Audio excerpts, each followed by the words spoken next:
Hey everyone, welcome back to the channel. Today we're diving deep into former President Donald Trump's latest economic proposals. Whether you're a political junkie, an economics buff, or just someone trying to make sense of your financial future, this video is for you. We're going to break down Trump's plan piece by piece, examine its potential impacts, and give you the tools to form your own opinions.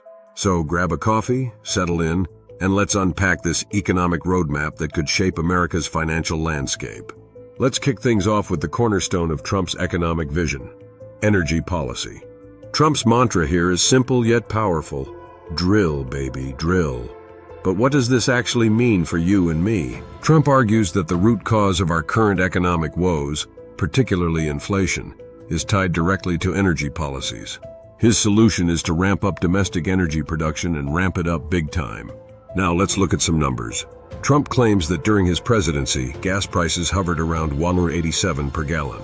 Fast forward to today, and he's pointing at prices around $7 per gallon. That's a massive jump that impacts everything from your daily commute to the cost of goods at your local store. The theory here is straightforward. Increase oil and gas production, flood the market with supply, and watch prices drop. It's economics 101, supply and demand. But energy isn't just about what you pay at the pump. It affects transportation costs, manufacturing, and even the price of avocado toast at your favorite cafe. Trump's betting that by tackling energy costs head-on, he can trigger a domino effect that brings down prices across the board. However, it's crucial to consider the other side of the coin. Environmental experts warn that such aggressive drilling could have significant ecological impacts. Plus, in a world increasingly moving towards renewable energy, is doubling down on fossil fuels a forward-thinking strategy? Next up on Trump's economic hit list, your grocery bill. And let me tell you, he's not pulling any punches here. Trump claims that food prices have skyrocketed, up by 50% or more in some cases. His go-to example was bacon. According to Trump, the price of bacon has quadrupled. Now, whether you're a bacon enthusiast or not, that's an eye-watering increase. But it's not just about bacon. Trump argues that these price hikes are making daily life horrible for many Americans. And he's not wrong that many families are feeling the pinch at the checkout counter.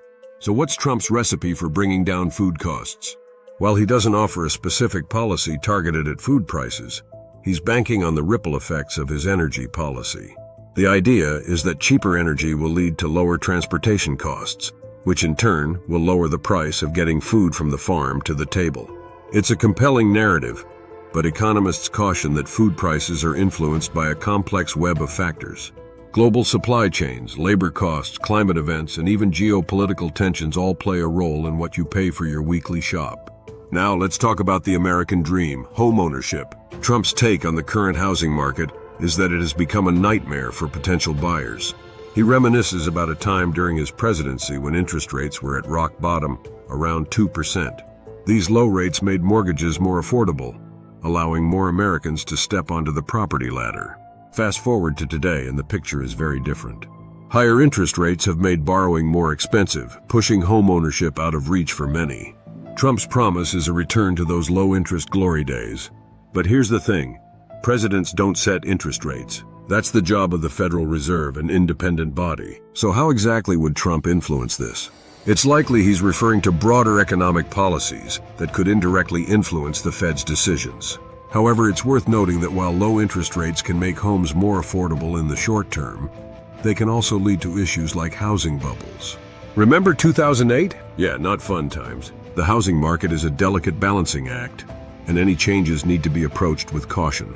Trump's vision of a return to ultra-low rates is appealing, especially to potential home buyers. But it's important to consider the potential long-term consequences. Last but certainly not least, let's dive into Trump's proposals for Social Security and taxes. This is where his plan gets really specific and potentially game-changing for millions of Americans. Trump's big promise is to eliminate taxes on Social Security benefits for seniors. His exact words: "People on Social Security are being killed." It's a powerful statement that resonates with many older Americans struggling to make ends meet on fixed incomes. But that's not all. Trump also pledges not to implement new taxes on service workers' tips. In a country where millions rely on tips as a significant part of their income, this could be a big deal. Now let's break this down. Removing taxes on Social Security benefits could provide immediate relief to seniors. potentially putting more money in their pockets each month. For many, this could mean the difference between struggling and living comfortably. However, there's always a but. Social Security is already facing long-term funding challenges. Removing a source of revenue, taxes on benefits, could potentially exacerbate these issues. The million-dollar question is, how would this tax cut be funded? Trump also touches on a controversial point, arguing that current immigration policies are ruining Social Security. He claims that millions of people coming into the country are being put into the Social Security system, potentially jeopardizing its stability. This opens up a complex debate about immigration, demographics, and the future of America's social safety net.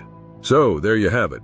Trump's economic vision laid bare. From energy policy to Social Security, it's a plan that promises to shake up the status quo and return America to what Trump sees as economic prosperity. But here's the thing. Economics isn't just about numbers on a page. It's about real people, real lives, and real consequences. Trump's plan offers a compelling narrative of a return to perceived past prosperity, but it also raises important questions about long-term sustainability and potential trade-offs. As we look ahead to the 2024 election, it's crucial for every American to critically examine these proposals. Consider how they might affect your daily life, your long-term financial health, and the overall economic stability of the nation. Now I want to hear from you. What parts of Trump's economic plan resonate with you? Where do you see potential challenges? Drop your thoughts in the comments below. And if you found this breakdown helpful, don't forget to like and subscribe for more in-depth political and economic analysis. Your voice matters in the grand story of America's economy. Stay informed, stay engaged, and let's keep this conversation going.